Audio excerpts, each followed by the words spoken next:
साथियों नमस्कार। पंचांग देखना सीखे तथा ज्योतिष बने चैनल में आप लोगों को हार्दिक स्वागत करता हूं।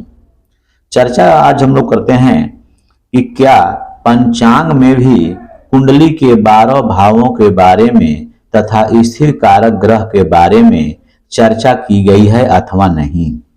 हम लोग अन्य किताब अन्य पुस्तक के बारे में तो अध्ययन करते हैं, उसको पढ़ते भी हैं, बाजार में बिकते भी हैं और ले करके उसे हम देख लेते हैं और सीखते हैं कि हाँ 12 भाव होते हैं कुंडली में, 9 ग्रह उसमें स्थापित होते हैं। तो उसका जो नियम है वो तो हम लोग पुस्तक से पढ़ते हैं। क्या पंचांग में भी इसका विवरण है?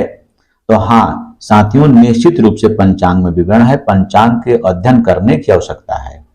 हम लोग पंचांग के विधिवत पर अध्ययन नहीं करते हैं। पंचांग में सारी बातें दी हुई है, चाहे आप कोई भी पंचांग देखें।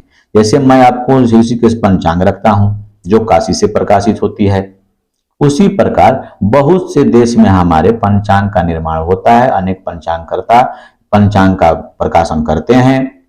तो हम लोग आज ऋषिकेश माध्यम से ऋषिकेश पंचांग के माध्यम से आज हम लोग सीखते हैं और देखते हैं कि कहां पर पंचांग में स्थिर कारक ग्रह के बारे में, द्वादश भाव के बारे में चर्चा की गई है। उसमें कहां पर है आप उसे भी देख करके पंचांग से समझ सकते हैं। तो आए हम लोग देर न करते अपने विषय पर चलते हैं। जैसे पेज नंबर देखिए, यहाँ पर कुंडली में यहाँ पर 10 लिखा हुआ है, पेज नंबर यहाँ 10 है। इस पेज नंबर 10 पर यहाँ देखिए दिया हुआ है भाव और कारक। भाव और कारक के बारे में दिया आप लोग जानते हैं, पहले भी हम कुंडली की चर्चा किए हुए हैं। आप अन्य वीडियो को देख सकते हैं। जिसे कुंडली में 12 भाव होते हैं, प्रत्येक भाव के कारक अलग अलग होते हैं। प्रत्येक भाव में कहां से किस भाव से क्या देखा जाता है इसके बारे में हम लोग पहले भी सीख चुके हैं। उसके लिए मैं एक सरल रूप से आप लोगों के पास एक लग्न चार्ट बनाया हूं जिसे आप देख सकते हैं। जैसे यहां देखिए 1 2 3 4 5 6 7 8 9 10 11 12 यहाँ पर अंक लिखा हुआ है। तो इसका मतलब आप अंक नहीं समझेंगे, इसका मतलब थोड़ा सा विस्तृत चर्चा कर देते हैं जिसे नए जो हमारे व्यूअर हैं वो भी देख पाएंगे और समझ पाएंगे। मेष, वृष, मिथुन, कर्क, सिंह, कन्या, तुला, वृश्चिक, धनु, मकर, कुंभ और मीन, ये 12 राशियां हैं। इन्हें प्रथम भाव कहा जाता है, इन्हें द्वितीय भाव, तृतीय भाव, चतुर्थ भाव, पंचम भाव, षष्ठम भाव, सप्तम भाव, अष्टम भाव, नवम भाव, दसम भाव, एकादश भाव और द्वादश भाव। अब सभी भावों में ये मत समझें कि अन्य कुंडली जो होगा वहां पर एक नंबर यहाँ दिया हुआ है तो यहीं पर एक रहेगा। ये नंबर आगे पीछे हो सकते हैं, लेकिन भाव जो है ज्यों के त्यों स्थिर रहेंगे। ग्रह भी कोई भी ग्रह कहीं भी आ सकते हैं, कहीं भी बैठ सकते हैं, लेकिन भाव मेरा ज्यों का त्यों रहेगा।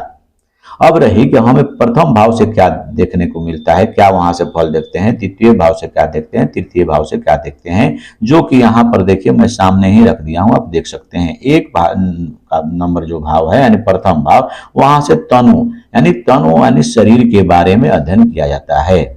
उसके कारक ग्रह जो होते हैं सूर्य होते हैं। दूसरा भाव में चलते हैं। दूसरे भाव जो है यहाँ से धन भाव कहा जाता है, यहाँ से धन के बारे में विचार किया जाता है, जिसके जो कारक ग्रह जो है स्थिर कारक ग्रह यहाँ पर गुरु कहे गए हैं। आगे देखते हैं 3 जहां नंबर लिखा है यहाँ पर तीसरा भाव, यहाँ से सहज भाव कहा जाता है, यहाँ से पराक्रम का भाव देखा जाता है, जिसके स्थिर स्वामी जो होते हैं भौम यानी मंगल होते हैं। आगे देखते हैं चौथे भाव। चौथे भाव जो होता है यहाँ से माता का घर कहा गया है। ऐसे तो यहाँ से हम पहले भी बता चुके हैं कि सुख सुविधा वाहन आदि के बारे में भी यहाँ से अध्ययन करते हैं, लेकिन जो हमारे पंचांग में है जो छोटा रूपक दिया हुआ है उसके हम बारे में हम लोग आप लोगों को सामने रखना चाहते हैं और आपको अध्ययन कराना चाहते हैं। आप ये समझ लें कि आपके पंचांग में भी सारी बातें ज्योतिष की दी हुई है, आपको अध्ययन करने की आवश्यकता है। यानी चौथे भाव से माता का भाव कहा जाता है, जिसके स्थिर कारक ग्रह चंद्रमा होते हैं। 5वें भाव से पुत्र देखा जाता है, यहाँ से शिक्षा भी देखा जाता है, यहाँ संतान भी देखा जाता है।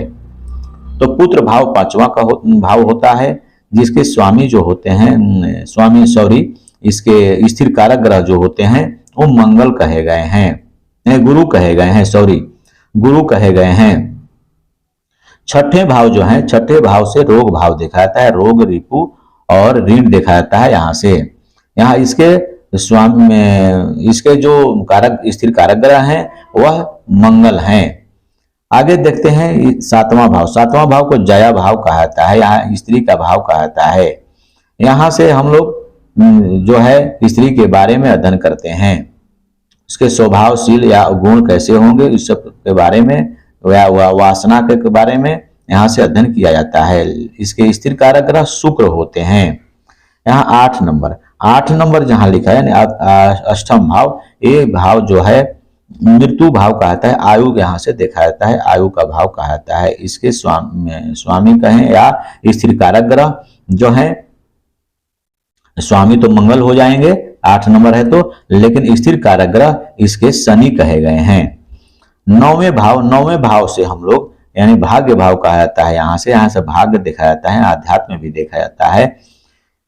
तो इसके स्थिर कारक ग्रह गुरु कहे गए हैं, जो आप लोग यहाँ देख रहे हैं कि 9वां भाव भाग्य का भाव है, जिसके स्थिर कारक ग्रह गुरु होते हैं।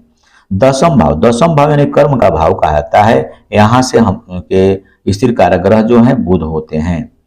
अब देखते हैं एकादश भाव लाभ का भाव होता है, यहाँ के स्थिर कारक ग्रह गुरु बताए गए हैं। आगे देखते हैं व्यय भाव यानी 12वें भाव को व्यय भाव कहा जाता है, आय और व्यय। तो व्यय यहाँ से देखा जाता है, इसके स्थिर कारक ग्रह शनि होते हैं। तो साथियों आप लोग समझते हैं कि हो सकता है किताब में ही सारी बातें दी हुई रहती है ज्योतिष के बारे में, लेकिन आप यदि मात्र एक पंचांग रखते हैं तो सिर्फ पंचांग से ही आप अध्ययन कर पाएंगे कि स्थिर कारक ग्रह या कुंडली के बारे में कैसे हम अध्ययन करें, उसके फलादेश को कैसे समझें, उसके नियम तौर तरीके क्या हैं। इसका अध्ययन आप पंचांग से भी भली भांति कर सकते हैं, सिर्फ अध्ययन करने की आवश्यकता है। यदि साथियों वीडियो अच्छा लगता हो तो लाइक शेयर तथा सब्सक्राइब करेंगे। धन्यवाद।